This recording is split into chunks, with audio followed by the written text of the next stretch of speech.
Assalamualaikum warahmatullahi wabarakatuh. Pemirsa setia Misteri Dua Kehidupan. Berjumpa lagi bersama saya Wahyu MDK. Apa kabar buat teman-teman? Semoga teman-teman dalam keadaan baik dan juga sehat. Dimudahkan segala urusannya dan juga dilancarkan rezekinya.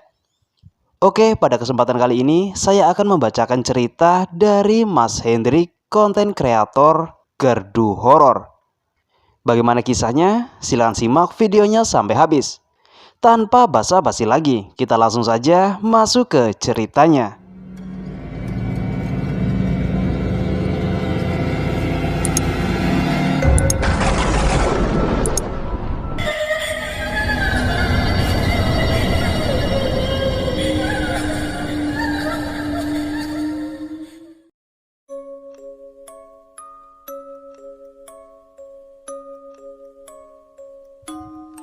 Ini adalah cerita ketika kami masih kuliah di Sekolah Tinggi Ilmu Kesehatan Muhammadiyah Gombong, semester akhir tepatnya di tahun 2016. Waktu itu pas zamannya praktek keperawatan dan sekian banyak ditugaskan di rumah sakit yang berbeda. Kami sekelompok ada 8 orang ditugaskan di rumah sakit Margono. Waktu itu aku masih bisa membuka mata batinku. Dan sebelum akhirnya ditutup pada tahun 2017. Setelah kami tahu lokasi prakteknya, kami mencoba mencari kos-kosan yang dekat dengan tempat praktek. Cari kesana kemari sudah penuh semua. Kami pun merasa lelah dan akhirnya kami memutuskan untuk makan terlebih dahulu di warung biar perut tidak kosong. Dan sampailah di waktu maghrib, kami menemukan kos-kosan yang murah. Itu pun info didapat dari seorang tukang ojek di sana. Setelah kami cek kos-kosannya, terlihat agak menyeramkan sih. Tapi tidak ada pilihan lain kecuali di situ. Kami pun menyetujuinya. Di sini kami hanya berempat. Dan mohon maaf, saya tidak bisa menyebutkan namanya satu persatu karena itu mengandung privasi. Dan 4 lainnya ikut tinggal di tempat saudaranya yang lumayan jauh dari tempat praktek. Alhasil, kita pun terpaksa cari kos yang dekat saja. Kita lalu cek isi rumah kosnya. Aku pun mencoba menanyakan ke ibu kosnya yang mendampingiku selama masuk rumah kos. Sepertinya ini sudah lama tidak dihuni ya bu. Dan jawaban ibu kos membuat hatiku bertanya-tanya. Iya mas, hampir 1 tahun belum ada yang mau kos di sini mas. Dulu pernah ada yang ngekos di sini, tapi cuma sebentar-sebentar. Lampu kadang suka mati sendiri. Tapi itu terserah jenengan sih. Kalau kos di sini tak kasih harga murah deh, 600.000 per bulan. Itu sudah untuk 4 orang. Tapi apa adanya ya mas. Soalnya ibu sendirian. Anak-anak pada ngerantau semua. Jadi gak ada yang beres-beres rumah ini. Rumah ibu di belakang, gak jauh kok. Gimana mas? Kita berempat hanya bisa berdiam diri tanpa kata sedikit pun. Untuk harga pada saat itu, harga segitu menurut kami cukuplah murah terjangkau. Mungkin yang lainnya ada yang 150.000 per bulan. Itu per orang. Karena mungkin jarang yang ngekos ya, jadi seperti terbengkalai. Akhirnya kita pun berunding dulu untuk mengambil keputusan. Bentar ya bu, kami diskusikan dulu sama temen. Oh iya mas, silakan. Bro, kalau harga sih termasuk murah ya bro. Gimana bro? Kita jadi kos di sini apa cari kosan lainnya aja? Oke lah, nggak apa-apa, di sini aja. Dari hasil diskusi, akhirnya kami menyetujuinya. Tapi sebenarnya dalam hatiku terasa bimbang dan ragu. Di belakang ada aura-aura negatif dan positif. Nampak sosok yang menyerupai Mbak Kunti memandangi kami. Namun, teman-temanku tidak bisa merasakan ada sosok yang memandangi kami. Hanya aku yang bisa melihat saat itu. Misalkan aku bocorkan kalau banyak makhluk gaib di dalam rumah kosan, pastinya teman-teman pada kabur. Dan nantinya bingung juga, gak dapat kosan lagi. Kemudian ibu kos pun menanyakan kembali. Gimana mas? Iya bu, kami setuju. Soalnya kos-kosan lainnya sudah penuh semua. Besok pagi kami sudah mulai praktek, jawabku. Oke mas, Nanti ibu kirim orang untuk bersihkan ruangannya dulu ya mas. Nggak apa-apa kan? Iya bu, nggak apa-apa, terima kasih. Oh ya bu, itu di belakang ada sumur. Itu dipakai atau tidak ya bu? Apa gimana? Itu sumur kalau bisa jangan ditutup ya mas. Takut ada kejadian yang tidak diinginkan. Oh nggih bu. Tapi salah satu dari kami ada yang tidak percaya dengan mitos itu. Ah, itu hanya mitos bu, jawab salah satu dari teman kami. Ya itu memang mitos, tapi sudah banyak kejadiannya mas. Misalkan ada apa-apa bisa hubungi ibu mas atau masyarakat di sini. Siap bu, makasih ya bu. Ini apakah perlu DP dulu atau gimana ya bu? Tanya kami. Ya nggak apa-apa mas, 50% dulu dari harga mas. Untuk berapa bulan ya mas? Tanya ibu kos. Untuk 2 bulan saja bu, untuk 4 orang, jawabku.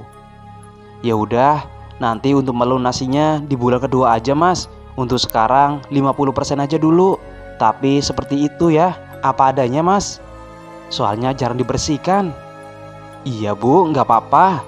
Oh iya bu, sementara kami pamit pulang dulu ya bu, untuk istirahat, biar besok badan bisa fit. Kami kesininya lagi minggu sore bu. Soalnya besok lusa sudah mulai praktek. Karena hari pertama praktek jadi takut telat bu. Oh iya mas, besok sore insya Allah sudah siap mas, jawab ibu kos. Dan kami pun meninggalkan kosan di daerah Purwokerto dengan badan letih lesu menuju kota Kebumen. Singkat cerita, pada hari berikutnya, pada hari Minggu sore, kami pun janjian untuk berangkat bersama menuju kosan di daerah Purwokerto. Perjalanan kami alhamdulillah aman sampai tujuan. Dan tanpa disadari, kami langsung kaget. Kosannya tampak sudah sedikit berbeda dari yang kemarin. Sekarang sudah bersih, namun aura mistisnya masih ada. Kami pun di situ beristirahat sejenak dan berdiskusi lagi. Oh ya, ini kan hari pertama kita di sini. Alangkah baiknya kita membaca Yasin dulu, bagaimana teman-teman? Tanyaku. Dan teman-teman pun menyetujuinya. Kami pun membaca Yasin sampai selesai. Hari pertama kami di kosan alhamdulillah aman. Dan di minggu ke-6 tibalah salah satu temanku yang tidak percaya dengan mitos. Dia mencoba menutup sumur itu dengan papan yang menutup semua mulut. Dia menutup waktu kami sedang keluar mencari makan. Karena dia sudah makan, jadi dia nunggu di kosan sendirian. Dan pada hari berikutnya setelah sumur tertutup, kami mulai merasa banyak sekali gangguan yang kami alami. Ada salah satu dari temanku yang diganggu seperti ditiup bagian lehernya. Ada pintu yang kadang menutup membuka, ada juga yang lampu tiba-tiba mati sendiri dan lalu menyala lagi. Salah satu dari temanku ada yang kerasukan, teriak-teriak seperti orang marah dengan tatapan yang sangat tajam sampai membenturkan kepalanya ke tembok. Teriakannya sampai membuat para warga datang melihat apa yang sedang terjadi. Tapi alhamdulillah ada salah satu dari warga di situ yang terkenal dengan sebutan Gus X. Ya itulah, putranya Pak Kiai, yang bisa menenangkan salah satu dari kami yang kesurupan. Sempat terucap dari teman kami yang kesurupan. Kenapa kalian mengganggu kami? Kenapa kalian tutup rumah kami? Semua pun kaget.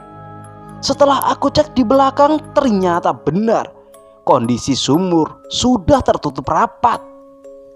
Ternyata yang kesurupan itu yang menutup sumur. Salah satu dari kami pun mencoba mendatangi ibu kos dan mengungkapkan kejadian yang kami alami. Waktu itu masih tengah malam.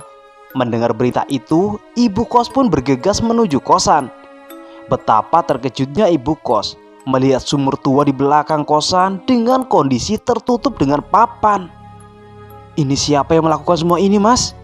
Kan ibu sudah pesan kepada kalian, jangan sampai menutup sumur itu. Anak ini yang telah melakukannya. Kalau nggak cepat kalian buka rumahku, aku akan buat anak ini menderita. Ucap sosok yang merasuki anak yang menutup sumur itu. Bagaimana Gus? Apakah teman saya bisa diobati?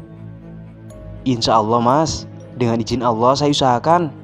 Itu nanti papanya dibuka aja ya. Karena kalau kita menutup sumur ataupun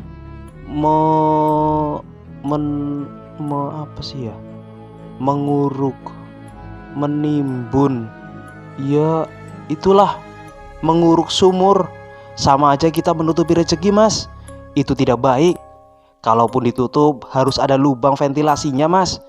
Ini memang bukan mitos, tapi karena jin yang memanfaatkan kondisi tersebut biar meyakini bila sumur ditutup maka akan diganggu oleh jin ataupun setan.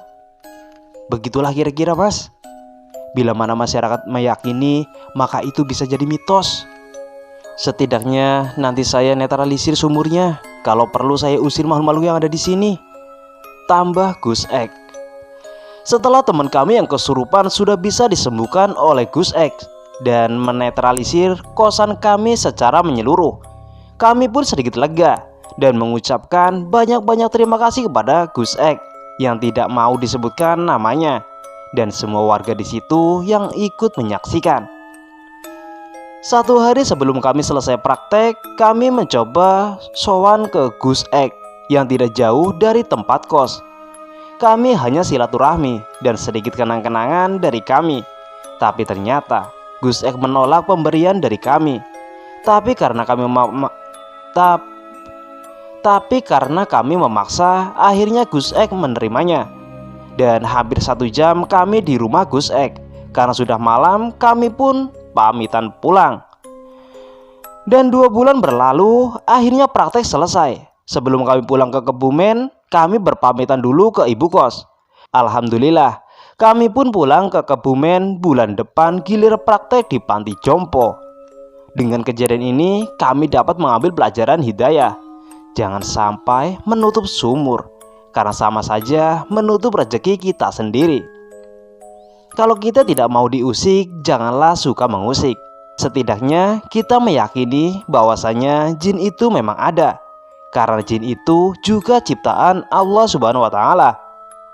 Begitulah ceritaku selama kami ngekos di daerah Purwokerto. Dan cerita pun selesai.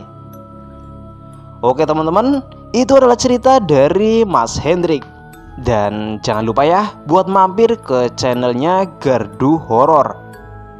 Mohon maaf bila ada kata-kata yang kurang berkenan dan cara bacanya juga kurang pas. Saya pamit undur diri, sampai jumpa di cerita selanjutnya. Wassalamualaikum warahmatullahi wabarakatuh.